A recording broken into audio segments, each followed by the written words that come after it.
Hey everybody, Gilligan Kruger 0829 here, and get ready to scream!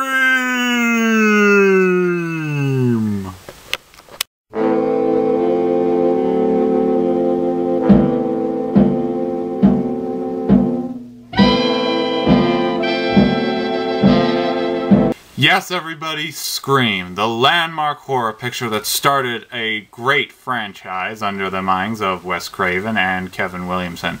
And because the fourth one is coming out this week, I saw it fit to review all three of them, the predecessors of course, from front to back. Before I get into them, however, let's talk about the origins of Scream. Once there was a man named Kevin Williamson. Famous now for his work with TV shows such as Dawson's Creek and more recently The Vampire Diaries. But in the mid-90s, he sent in a script to Wes Craven, the creator of Freddy Krueger.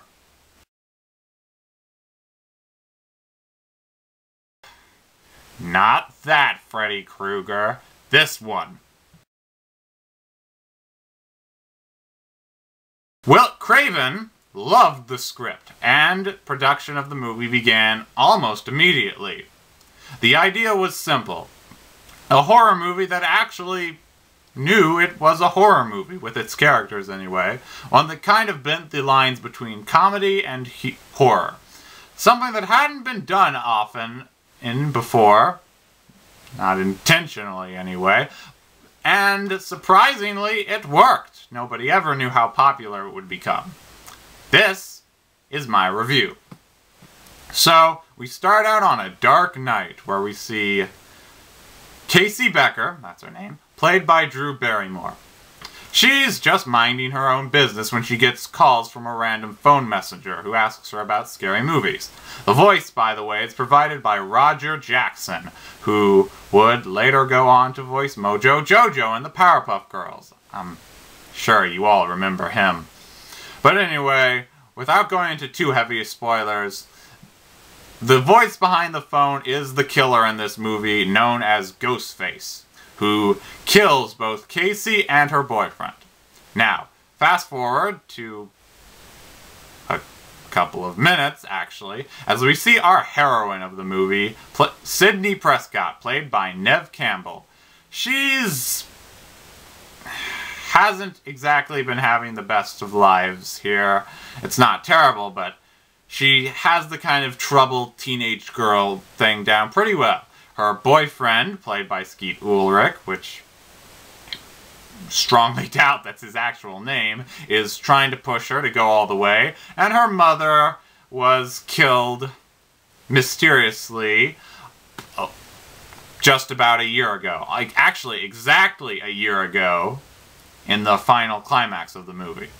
We go to the next day as we see Sydney interacting around the school, meeting her friends Tatum, played by Rose McGowan, Stu, played by Matthew Lillard, and an over-obsessed horror movie fanatic, Randy, played by Jamie Kennedy. Now, everyone's talking about the murders at the school, especially an amateur newswoman named Gail Weathers, portrayed by Courtney Cox. She wants to get in, but she doesn't exactly relate to the characters, the teenagers anyway, especially with Sidney, because Weathers wrote a book on how so-called the person who was arrested for her mother's killing was actually innocent. However, Weathers finds Dewey, played by David Arquette, and she sees this as a way to get in on action, mystery, sources, everything. What ensues is, for the most part, your typical slasher movie. You've got blood, guts, near sex, bad language, smoking, drinking, everything. It has a familiar feeling, but it tries to do something new, and that's what has made this movie so popular.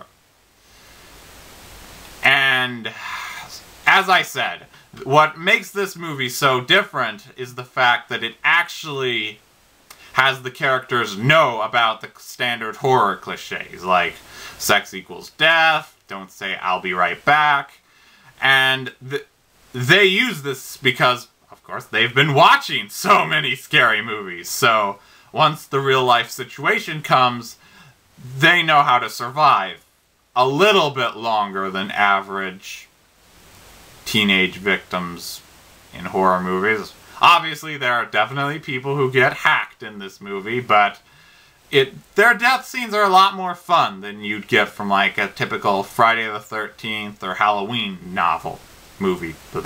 Can't believe I said that. But anyway, as I said, that's this movie's strongest strength. It plays along with classic horror cliches to its advantage, and it's actually kind of funny. I enjoyed this because, as I said, the teenagers aren't making the same stupid mistakes, for the most part, that most horror movie teenagers make. It's definitely a fun film. There are strong performances, the direction by Wes Craven, and the screenwriting by Kevin Williamson is good. Craven, who makes a cameo in this movie as a janitor.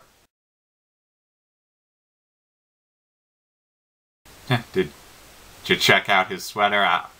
If you need to see it here, I'll show the picture again.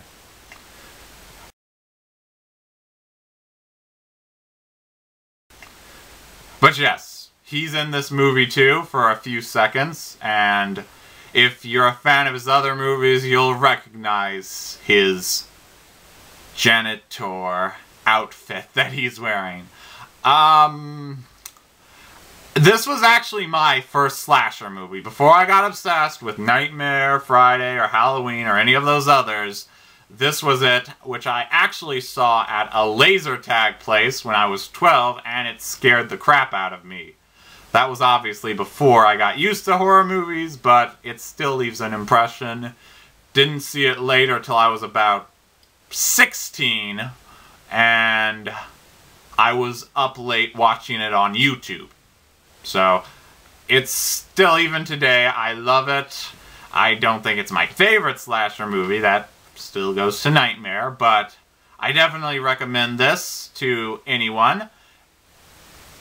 The only gripe I really have is sometimes they use the cliches a little bit too much. Or better to say, they put too much emphasis on those cliches.